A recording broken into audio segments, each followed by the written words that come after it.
I know, but he wears the glider I got on, and none of them dudes had a glider on. They had all like default gliders. This dude on top. Somebody got Steve. Yeah. I didn't know they was. Little bitch. I thought you was tripping.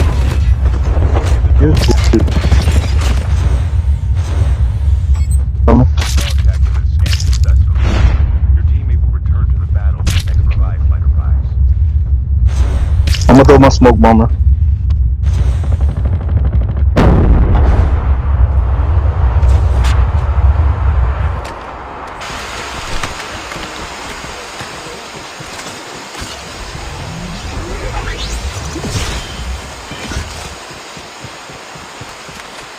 Enemy is near!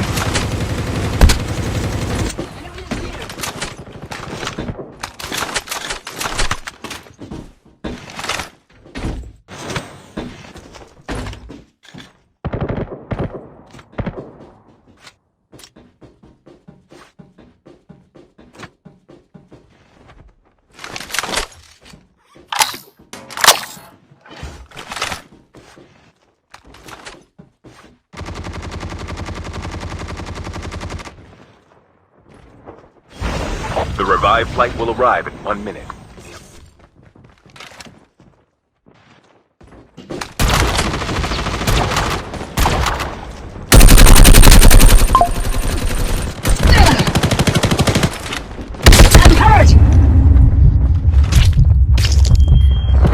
Yeah, suck my dick, bitch. Suck my dick. Get out of here, boy. Yeah, that's what you get. Fucking pussy. That shit didn't age.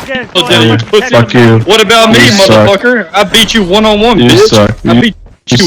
Your team has been killed. Yeah, Fucking bitch. trash ass. And help them return to the Beat Fucking that pussy ass. ass. Beat that ass. I fucking Beat that bodied ass. you, bro. You shot at me, you You dumb your fat ass, bitch. ugly ass goat and your poor ass self. You Oh, got trash fucking ass bodies. fuck. Post that to Snapchat. Post You're that to dog YouTube. shit, bro. Post that to Dog fucking shit, TikTok. You Yeah, put that fucking on fat YouTube, you fucking monkey. idiot. He got wrecked, bro. He got wrecked.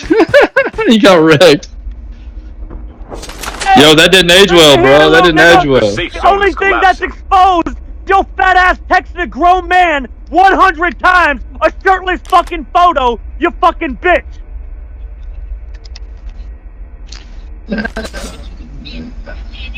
I just fucked you up. I just fucked you up, bro. One-on-one, you got fucked up. You got fucked up, bro. You got fucked up, bro. Oh, fuck No, you got no, you're fucked dead. up, bro. You're You got fucked up, bro. You got fucked, bro. Why you can't even lie, bro? I thought you. To fight you for the past Hey, fucking that don't have hours, nothing to do with and our we fight. time drop you, and you That get ain't got nothing to do with our twice fight. in a minute and a half. Ain't got nothing to do with our fight. You ain't better than nobody. Everybody hates you. You're a fucking grown faggot who texts a man 300 times. You are irrelevant, Yeah. broke. Yeah. You will forever And you're black. remain That coming. it sucks for you to be black. pathetic fucking life, Yep. boy. That sucks. That sucks. Hey. I'm so sorry for you. Listen, Naka. I'm gonna be playing your count. that had nigger. nothing to do with our fight. Revived flight Hard will R. arrive in 1 It minute. had nothing to do with Hard R. our fight, bro. Hard With R. Spirit being gone, Hard R. that had nothing to do with our fight. Hard R. Hard That had R. nothing to do with Spirit being gone. Had Hard nothing to do R. with our fight right there. Nigga with the hard R. Airdrop has been delivered. Hey, catch you later, boy. Hey, remember boy. you got bodied. Come wash my dishes.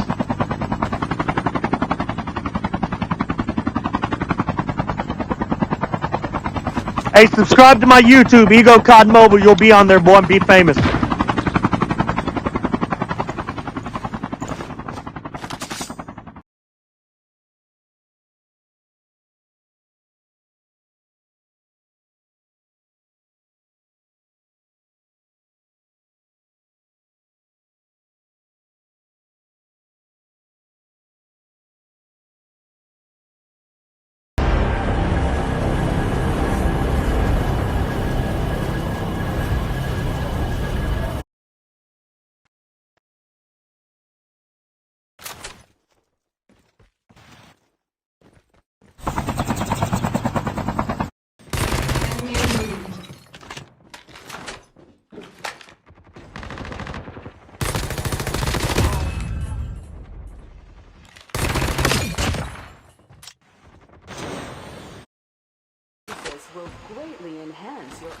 emotional capacity.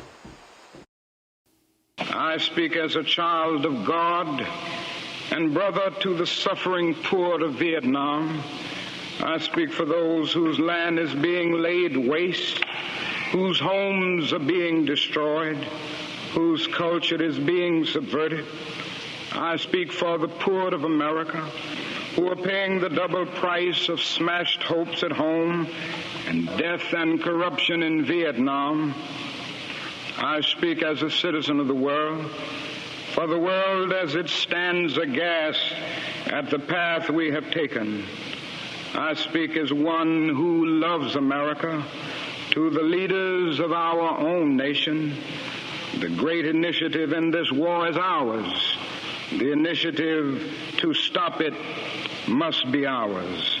As I have walked among the desperate, rejected, and angry young men, I have told them that Molotov cocktails and rifles would not solve their problems.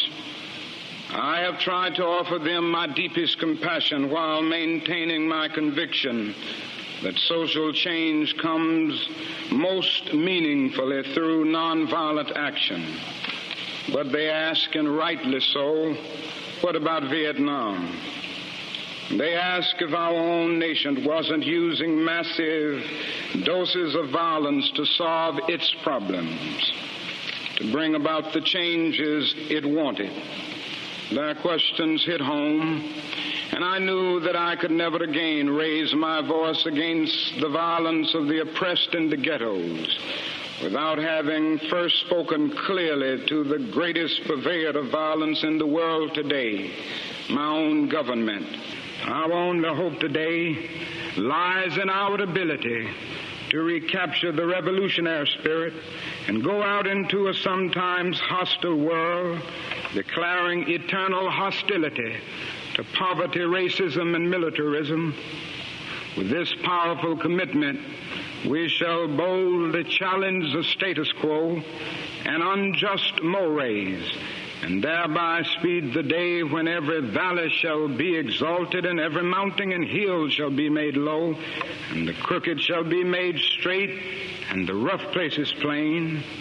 A genuine revolution of values means, in the final analysis, that our loyalties must become ecumenical rather than sectional. Every nation must now develop an overriding loyalty to mankind as a whole in order to preserve the best in their individual societies. This call for worldwide fellowship that lifts neighborly concern beyond one's tribe, race, class, and nation is in reality a call for an all-embracing and unconditional love for all mankind. This oft misunderstood, this oft misinterpreted concept, so readily dismissed by the Nietzsches of the world as a weak and cowardly force, has now become an absolute necessity for the survival of man. When I speak of love, I'm not speaking of some sentimental and weak response. I'm not speaking of that force which is just emotional bosh. I'm speaking of that force which all of the great religions have seen as the supreme unifying principle of life. Love is somehow the key that unlocks the door which leads to ultimate reality. This Hindu, Muslim, Christian, Jewish, Buddhist belief about ultimate reality is beautifully summed up in the first epistle of St. John. Let us love one another, for love is God, and every one that loveth is born of God and knoweth God. He that loveth not knoweth not God, for God is love. If we love one another, God dwelleth in us, and his love is perfected in us. Let us hope that this spirit will become the order of the day. We can no longer afford to worship the God of hate, or bow before the altar of retaliation. The oceans of history are made turbulent by the ever-rising tides of hate. History is cluttered with the records of nations and individuals that pursued this self-defeating path of hate. As Arnold Toynbee says, love is the ultimate force that makes for the saving choice of life and good against the damning choice of death and evil. Therefore, the first hope in our inventory must be the hope that love is going to have the last word, unquote. We are now faced with the fact, my friends, that tomorrow is today. We are confronted with the fierce urgency of now.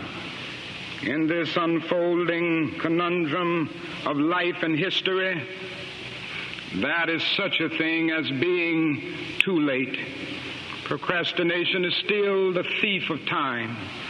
Life often leaves us standing bare, naked, and dejected with a lost opportunity. The tide in the affairs of men does not remain at flood, it ebbs. We may cry out desperately for time to pause in her passage, but time is adamant to every plea and rushes on. Over the bleached bones and jumbled residues of numerous civilizations are written the pathetic words, too late. That is an invisible book of life that faithfully records our vigilance or our neglect. Omar Khayyam is right, the moving finger writes, and having writ moves on. We still have a choice today: nonviolent coexistence, a violent co-annihilation. We must move past indecision to action.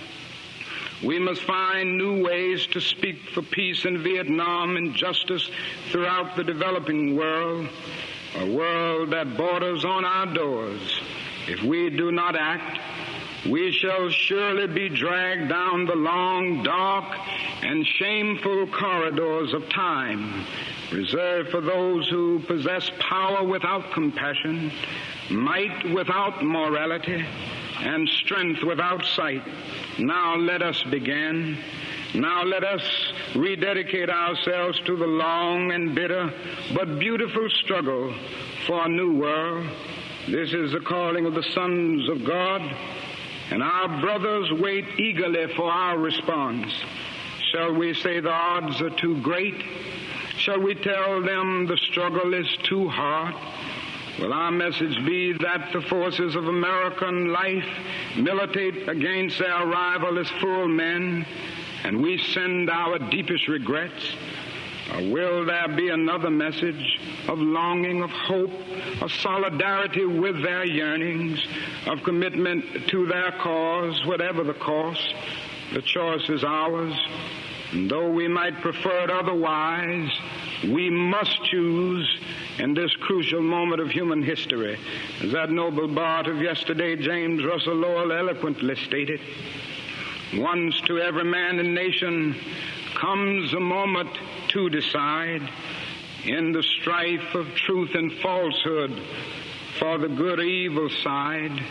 Some great cause, God's new Messiah, often eats the gloom of blight, and the choice goes by forever twixt that darkness and that light.